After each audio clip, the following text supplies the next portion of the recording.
शिव जी ने ध्यान करने की जो 8वीं विधि बताई है, उसे जानते हैं। अब ये विधि उन लोगों के लिए है जिनके अंदर प्रेम और भक्ति का भाव है, और जिसे बाकी जो विधियां हैं किसी भी वजह से कठिन लगती हूँ, लेकिन प्रेम और भक्ति का भाव है उसके अंदर, तो वो इस विधि को कर सकता है। अब इस विधि को करना कैसे है? सबसे पहले आपको ये मानना बंद करना है कि ये मेरा शरीर है। आपको ये मानना है कि शरीर नहीं बल्कि पवित्र जगह है, दैवीय जगह है, दिव्यता है इस शरीर में।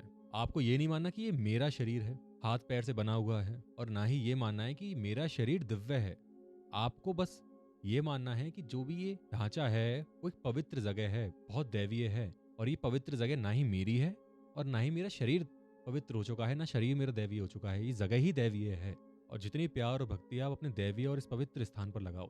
जब भी आप सांस ले रहे हो, आपको ये नहीं सोचना कि मैं सांस ले रहा हूँ, मेरा शरीर सांस ले रहा है, क्योंकि अब तो आप उसे दैवीय स्थान मान चुके हो। जब भी सांस लो तो आपको ये सोचकर लेना है कि जो इस सांस है पवित्र दैवीय स्थान पर जा रही है, और इस पवित्र दैवीय स्थान के अंदर जो दिव्यता है वो इस सांस को ले रही है। और जैसा हमने पहली विधि और दूसरी विधि में समझा था कि जो सांस के बीच में जो गैप होते हैं या फिर जो टर्निंग पॉइंट्स होते हैं उनको फोकस करना होता है, यहाँ भी वही करना है। लेकिन अंतर सिर्फ इतना है कि इस विधि में आपको ये सोचना है कि सांस भी वही दैवीय स्थान में जा रही है, और वो जो दिव्यता है वो सांस ले रही है, और जो सांस रुकी है या फिर जो टर्निंग पॉइंट्स हैं उसमें उस दिव्यता का एहसास करना है। और दिन भर में आप जो कुछ भी कर रहे हो, जब खाना खा रहे हो, नहा रहे हो, सो रहे हो, पढ़ रहे हो, किसी से बात कर रहे हो, चल रहे हो, चाहे आप ये वीडियो देख रहे हो, आपको ये नहीं सोचना कि मैं खा रहा हूँ, मैं सो रहा हूँ, मैं नहा रहा हूँ। नहीं, आपको ये सोचना है कि जो खाना खाया जा रहा है वो दैवीय और पवित्र स्थान पर जा रहा है, और मेरे अंदर की जो दिव्यता है वो इस खाने को खा रही है। और जब नहाओ तो ऐसे मत नहाओ कि मैं नहा रहा हूँ, बल्कि ऐसे नहाना कि जो मेरे पवित्र स्थान है और उसके अंदर की जो दिव्यता है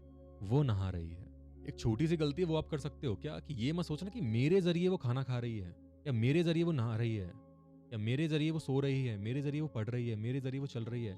ऐसा मत सोचना, आपके जरिए नहीं, वही खाना खा रही है, सो रही है, चल रही है, बात कर रही है। ये सोचना है कि जो मैं का जो भाव है ना वो नहीं आना चाहिए। बस सबके सब जो गलती करते हैं वो यही कर देते हैं, अलग चीज मानते हैं उस दिव्यता को, उस पवित्रता को।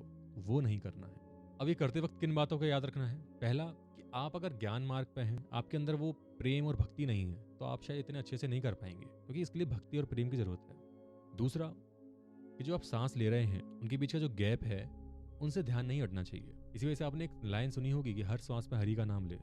वो क्यों बोलते हैं? वो इसी टेक्निक से निकली है। और आपके रोजमर्रा की जिंदगी में जो भी आप काम कर रहे हो, सारे काम इसी प्रेम और भक्ति से होने चाहिए। और ऐसा मत सोचना कि मेरा शरीर तो अपवित्र है, बुरा है, माया है। अगर आपके मन में सेक्सुअल थॉट आ जाएं, लस्ट वाले थॉट्स आ जाएं, तो ये नहीं सोचना कि कुछ अपवित्र हो गया है। नहीं, पवित्र ही है, वो तो बॉडी का नेचर है, तो वो तो आएंगे।